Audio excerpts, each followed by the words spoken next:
What's up guys, Henry Fong here, and today I'm going to walk you through one of my projects for like a typical bootleg style remix that I'll make before my sets, and maybe something that is more of a DJ tool that I'll send out to DJs so that they can play in their sets and stuff like that. So you guys might know me from some of my other songs like What's the Move with Knock 2, my song Rave Tool,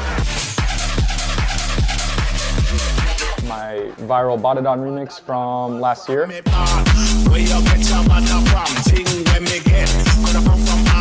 So let's get into it.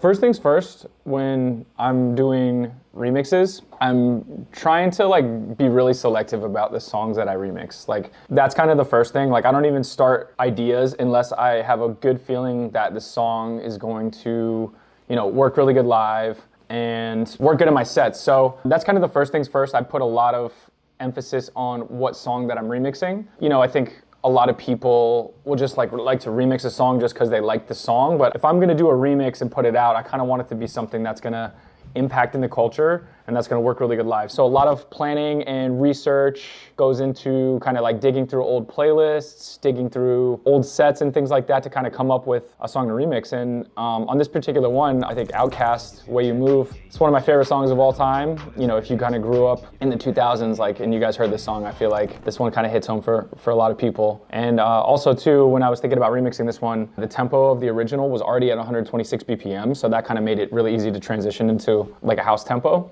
So I was kind of thinking about that, and this song just kind of had all the hallmarks of something that I wanted to remix. Like it had the horn section, it had the 808s, the vocals were cool. So the whole remix idea kind of started around, in the original, it says, can you feel that? I know y'all wanted that 808, can you feel that BASS? I know y'all wanted that 808, can you feel that BASS bass? So to me, when I wanted to do like a flip for the dance floor, I kind of wanted to center the whole song around the hook, not the original hook, but this particular vocal. And I wanted to kind of center the production around that because, I just felt like that was a cool phrase. And, if you're like out on the dance floor and stuff and you hear that, I feel like, that's something that would work really good live. So that's kind of how I started the remix, and I got some of the stems from the original. So we have the bass guitar, the classic one. I like to preserve like some of the original and the arrangement of the original, and then I usually like to just then make my own transitions into the build up and the drop and stuff. So I'll play you guys the breakdown here. It just comes out of the intro drums and it just goes into the classic kind of Outkast Way You Move sample. I know y'all wanted that 808, can you feel that BASS bass? But I know y'all wanted that 808, can you feel that BASS bass? But I know y'all wanted that 808, can you feel that BASS bass? But I know y'all wanted that 808, can you feel that BASS bass? As you can tell, I just looped that part over and over again because I think that's like the coolest vocal ever. And then I started to transition into the build-up, and I'll play you guys the build-up, and then I'll play you guys into the drop, and then we'll break all that stuff down. So. I know y'all wanted that 808, can you feel that BASS bass? Bass, bass, bass, bass, bass, bass, bass, bass, bass, bass, bass, bass, bass, bass, bass, bass. But I know y'all wanted that 808, can you feel that BASS bass?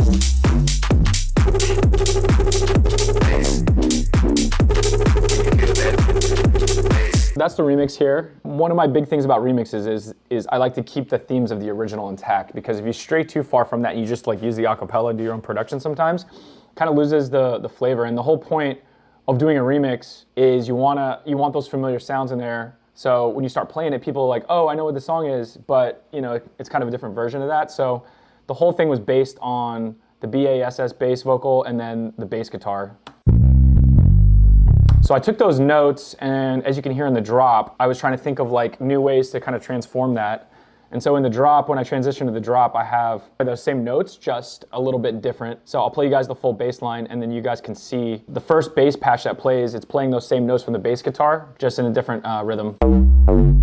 So instead of boom, boom, boom, it's going boom, boom, boom. And then I kind of just started write a new bass line, did a little fills. These are all serums, just frozen. Once I have a sound that I know I'm not gonna change it really, I freeze it. So the only one that's not frozen right now is the main lead sound, which I feel like I could tweak it a little bit better, so I kind of left it in MIDI for now. So let me play you guys all the basses together.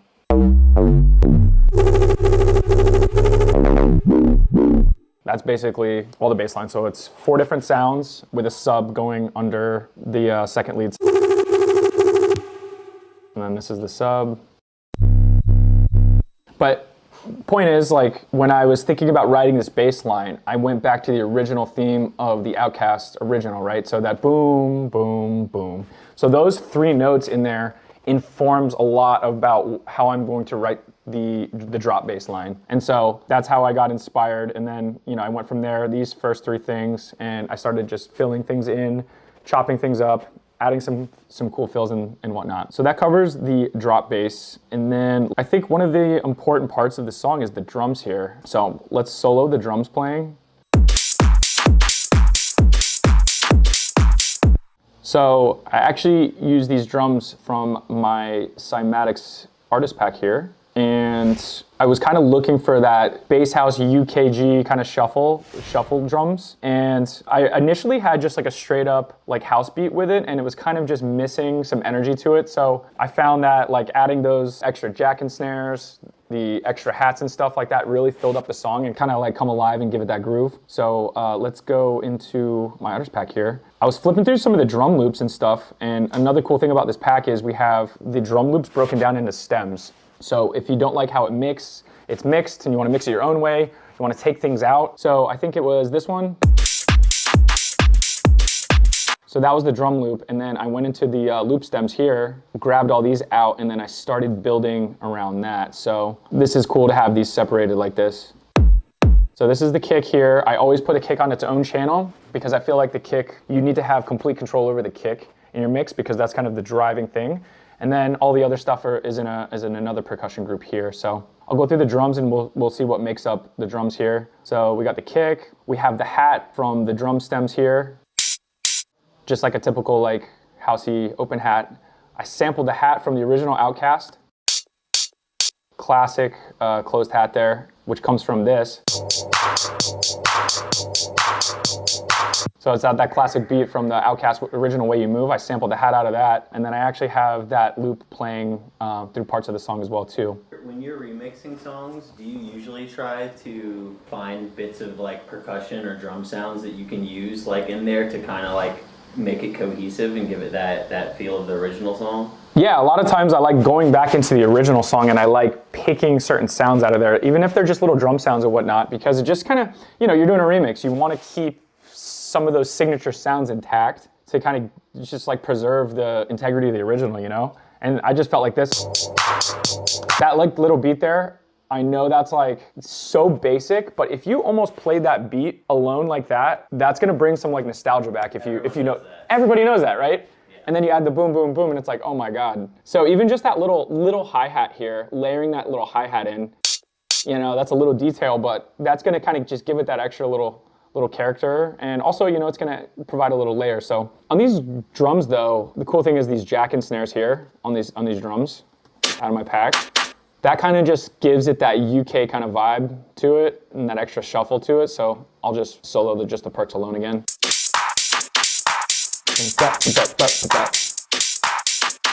And again, you guys can hear that all together. Like just having those extra jack and snares there kind of helps fill the space up a little bit. And then we got these little hi-hats running through here. You can hear they're kind of swung hi-hats. And you'll see why I like the drums in the pack here. Why we separated the drums like this is so you guys can add things in and be like subtractive or additive with it. So if you can tell here, there's some shakers too, but I don't add the shakers in till 8 bars in. You know, I could have played the shakers right away. I just felt like the shakers right away, it was just too much percussion right away. It still sounds good, but I just kind of wanted to hit a little more plain, a little more dry, and then save something for, you know, those next 8 bars. You know, that's always a balance, like in house stuff, is like how much percussion's hitting off the drop, because sometimes pulling back a lot of percussion can work good, and then sometimes adding more percussion can work good. So sometimes you guys gotta experiment. Like I even experimented with taking this hat out here. Like I could almost run that too, you know, but I just wanted a little extra movement to kind of fill in the high-end information. And then I got another clap from the pack here too. Just like nice clap for house, bass house, and then another little layer. And yeah, that really covers the percussion, but I feel like the percussion here is a big part of it's the percussion working with the bass line. That's the main part of the song, you know? So I'll slow that again. And then all together.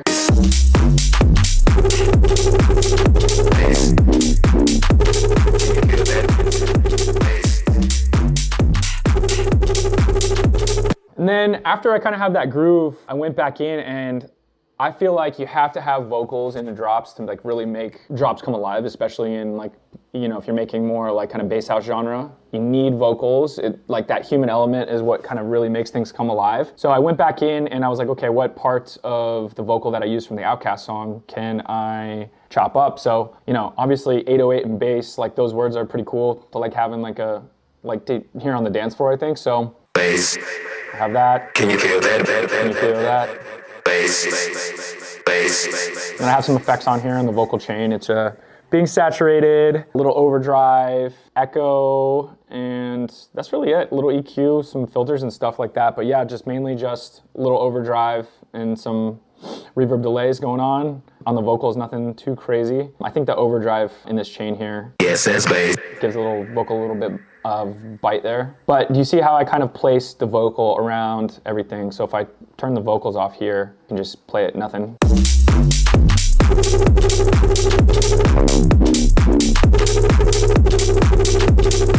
Because if I just played the drop, there's not really anything from the original in there, and then I bring the vocals back in, and that adds that human element and kind of just makes it feel alive.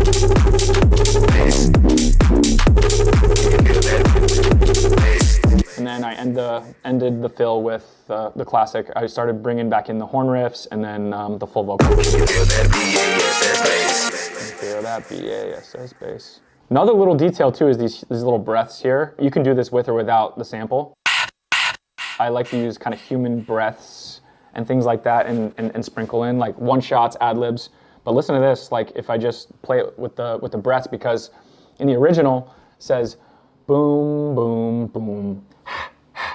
And that's like a small detail, but that's just like, for me, redoing that in the drop, I thought was really cool. Like just those little details and fills is what kind of makes the whole thing kind of start tying together and come alive. So those are the details with the vocals there. And then other thing, we have some effects going on, nothing too crazy, just some basic crashes, some crash fills, some effects from the original. Snare roll, there's really not much in the build-up. You know, you can see there's some snare rolls, some basic downlifters, uplifters. The build-up's pretty basic here. There is some automation going on in this part here. So I'm automating this Ableton dub echo, and I'm also automating the little altar boy here. So if you notice on the little altar boy on the build-up here, I thought it'd be cool to pitch it down versus up. Everybody always pitches it up, but for some reason on this vocal, it just sounded kind of corny. Hearing bass, bass, bass, bass, bass, pitch up. Bass, bass, bass, bass, bass. I know y'all wanted that 808. Can you feel that BASS bass? So for some reason, pitching bass down, like I thought that was cool because people don't really pitch down as much as they do pitch up. So I felt like that really gelled with the song. But yeah, it's super simple, guys. Like, again, on these bootleg type remixes and stuff, like I think about them as DJ tools, and I think about them as building things that are gonna work really good on the dance floor. So I wanna have that balance of keeping the themes from the original intact too. And that's why, like, when you guys are doing remixes, look back to the original production and figure out what parts are nostalgic maybe, and what parts of the main themes. And then you can use those main themes in the song and you can build ideas, I think, that are more complete and that people really kind of cling on to. And again, you know, it all started with the bass riff. Those 3 notes, and then I went over to the bass and I was like, okay, cool, there's my bass line, you know?